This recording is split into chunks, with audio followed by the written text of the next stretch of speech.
Hi എല്ലാവർക്കും നമസ്കാരം. നിങ്ങൾ യു.എയിൽ ഒരു പേഴ്സണൽ ലോൺ എടുക്കാൻ ആലോചിക്കുന്നുണ്ടെങ്കിൽ നിങ്ങൾക്കായി ഒരു കിടിലൻ വാർത്തയുണ്ട്. ലോൺ എടുക്കുന്ന പ്രോസസ്സ് മുൻപത്തേക്കാൾ ഒരുപാട് എളുപ്പവും സത്യസന്ധവുമാക്കുന്ന ഒരു പുതിയ നിയമം വന്നിരിക്കുകയാണ്. അപ്പോൾ എന്താണ് ആ മാറ്റം? നമുക്ക് നോക്കാം. ഒരു ലോണിനു വേണ്ടി പല ബാങ്കുകളിലും കയറിയിറങ്ങി അവരുടെ ഓരോ ഓഫറുകളും കേട്ട് തലകറങ്ങിയിട്ടുണ്ടോ? ഏതാണ് നല്ല ഓഫർ, എവിടെയാണ് ചതിക്കുഴികളെന്നൊന്നും മനസ്സിലാവാതെ കൺഫ്യൂഷനായി നിന്നിട്ടുണ്ടോ?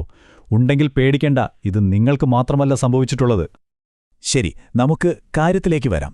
കുറച്ചു കാലം മുൻപ് വരെ യു.എയിൽ ഒരു പേഴ്സണൽ ലോണിന് അപേക്ഷിക്കുക എന്നത് അത്ര എളുപ്പമുള്ള പണിയായിരുന്നില്ല.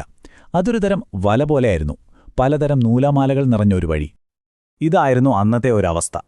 നിങ്ങളൊരു ബാങ്കിലേക്ക് വിളിക്കുന്നു, ഒരാൾ ഒരു കാര്യം പറയും, അടുത്ത തവണ വിളിക്കുമ്പോൾ വേറൊരാൾ വേറൊരു കണക്ക് പറയും. അവസാനം ലോൺ കിട്ടിക്കഴിയുമ്പോഴായിരിക്കും നമ്മൾ അറിയുന്നത് അതിൽ കുറേ ഹിഡൻ ചാർജുകൾ ഒളിഞ്ഞിരിപ്പുണ്ടായിരുന്നു എന്ന്. ഏറ്റവും വലിയ പ്രശ്നം എന്തായിരുന്നു എന്ന് വെച്ചാൽ, ഈ ലോണ് കിട്ടാൻ ശരിക്കും എത്ര രൂപ ശമ്പളം വേണമെന്ന് ഒരു ബാങ്കും വ്യക്തമായി പറയില്ലായിരുന്നു. അപ്പോൾ ഇതിൻ്റെയൊക്കെ റിസൾട്ട് എന്തായിരുന്നു?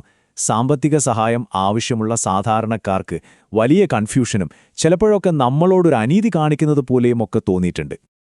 എന്നാൽ ആ കാലമൊക്കെ കഴിഞ്ഞു. ഈ ആശയക്കുഴപ്പങ്ങൾക്കും ബുദ്ധിമുട്ടുകൾക്കുമെല്ലാം ഒരു പരിഹാരമായിട്ട് ഇപ്പോൾ വലിയൊരു മാറ്റം വന്നിരിക്കുകയാണ്. എന്താണ് ആ മാറ്റമെന്നല്ലേ നിങ്ങൾ ആലോചിക്കുന്നത്? അതെ, വെറുതെ ഒരു മാറ്റമല്ല. യു.എ സെൻട്രൽ ബാങ്ക് നേരിട്ട് ഈ വിഷയത്തിൽ ഇടപെട്ടിരിക്കുകയാണ്.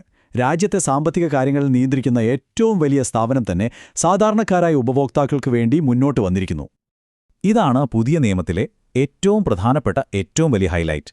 ഇനി മുതൽ ഒരു ബാങ്കിനും ഒരു ഫിനാൻസ് കമ്പനിക്കും ലോൺ കിട്ടാൻ ആവശ്യമായ മിനിമം സാലറി എത്രയാണെന്ന് ഒളിച്ചുവെക്കാൻ പറ്റില്ല. എല്ലാ ബാങ്കുകളും അവരുടെ പേഴ്സണൽ ലോണിന് ആവശ്യമായ ഏറ്റവും കുറഞ്ഞ ശമ്പളം എത്രയാണെന്ന് പരസ്യമായി വളരെ വ്യക്തമായി പറഞ്ഞിരിക്കണം. ഒരു മറവും ഇനി നടക്കില്ല. ഈ മാറ്റങ്ങളെല്ലാം വരുന്നത് കൺസ്യൂമർ പ്രൊട്ടക്ഷൻ റെഗുലേഷൻ അല്ലെങ്കിൽ CPR എന്നറിയപ്പെടുന്ന ഒരു ഔദ്യോഗിക നിയമത്തിന്റെ ഭാഗമായിട്ടാണ്. ഇതൊരു വെറും ഗൈഡ്ലൈൻ ഒന്നും അല്ല കേട്ടോ. എല്ലാ ബാങ്കുകളും ഫിനാൻസ് കമ്പനികളും കർശനമായി പാലിച്ചിരിക്കേണ്ട നിയമമാണ്. അപ്പോൾ ഈ പുതിയ നിയമം വന്നതോടെ ബാങ്കുകൾക്ക് എന്തൊക്കെയാണ് ചെയ്യേണ്ടി വരുന്നത്? അവരുടെ പ്രവർത്തന രീതിയിൽ വന്ന പ്രധാന മാറ്റങ്ങൾ എന്തൊക്കെയാണെന്ന് നമുക്ക് കുറച്ചുകൂടി ഡീറ്റെയിൽ ആയിട്ട് നോക്കാം. പണ്ടത്തെയും ഇപ്പോഴത്തെയും അവസ്ഥ തമ്മിലുള്ള വ്യത്യാസം നോക്കൂ. മുൻപ് എന്തൊക്കെയോ അവ്യക്തമായ നിബന്ധനകളായിരുന്നു. ഇപ്പോഴോ എല്ലാം സുതാര്യമാണ്. ഓരോ ഏജന്റ് ഓരോന്ന് പറഞ്ഞിരുന്ന കാലം പോയി. ഇനി ബാങ്കിന്റെ ഏത് സ്റ്റാഫിനോട് ചോദിച്ചാലും നിങ്ങൾക്ക് ഒരേ വിവരം തന്നെ കിട്ടണം. ഇനിയൊരു ബാങ്കിനും ഈ വിവരങ്ങളൊന്നും മറച്ചുവെക്കാൻ കഴിയില്ല. മിനിമം സാലറി എത്ര വേണം, ഏതൊക്കെ ഡോക്യുമെന്റ്സ് വേണം, എന്തൊക്കെയാണ് യോഗ്യത, ലോൺ കിട്ടാൻ ഏകദേശം എത്ര സമയമെടുക്കും, എല്ലാ ഫീസുകളും ചാർജുകളും എത്രയാണ്, പലിശ നിരക്ക്, അതുപോലെ ലോൺ കാലാവധി തീരുമ്പോൾ നിങ്ങളാകെ എത്ര രൂപ തിരിച്ചടക്കേണ്ടി വരും എന്നുവരെ അവർ മുൻകൂട്ടി നിങ്ങളെ അറിയിച്ചിരിക്കണം. യു.എ സെൻട്രൽ ബാങ്കിന്റെ നിർദ്ദേശം വളരെ ക്ലിയറാണ്. നിങ്ങൾ ബാങ്കിലെ മാനേജറോടാണോ അതോ ഒരു സാധാരണ സ്റ്റാഫിനോടാണോ സംസാരിക്കുന്നത് എന്നതിനെ ആശ്രയിച്ച് വിവരങ്ങളിൽ ഒരു മാറ്റവും വരാൻ പാടില്ല. എല്ലാവർക്കും ഒരേ വിവരം, ഒരേ നിലവാരം. ഇനി കേൾക്കാൻ പോകുന്നതാണ് ഏറ്റവും ഇൻട്രസ്റ്റിംഗ് ആയ കാര്യം. ഈ നിയമങ്ങളൊന്നും ബാങ്കിന്റെ ഉള്ളിലിരിക്കുന്നവർക്ക് മാത്രമല്ല, ലോൺ വിൽക്കാനായി നമ്മളെ സമീപിക്കുന്ന ഏജന്റുമാർക്കും സെയിൽസ് ജീവനക്കാർക്കും ഒരുപോലെ ബാധകമാണ്. അതുകൊണ്ട് തെറ്റിദ്ധരിപ്പിക്കുന്ന വാഗ്ദാനങ്ങൾ നൽകി ആർക്കുമിനി നിങ്ങളെ കബളിപ്പിക്കാൻ പറ്റില്ല. ഓക്കെ, ഇതെല്ലാം ബാങ്കിന്റെ കാര്യങ്ങൾ. പക്ഷേ ഇതുകൊണ്ട് നിങ്ങൾക്ക്, അതായത് സാധാരണക്കാരായ നമുക്ക് എന്താണ് ഗുണം? ഈ പുതിയ നിയമങ്ങൾ നിങ്ങളുടെ കയ്യിൽ തരുന്ന പുതിയ പവർ എന്തൊക്കെയാണെന്ന് നോക്കാം. ഇതിലെ ഏറ്റവും വലിയ നേട്ടമെന്ന് പറയുന്നത് സുതാര്യത തന്നെയാണ്.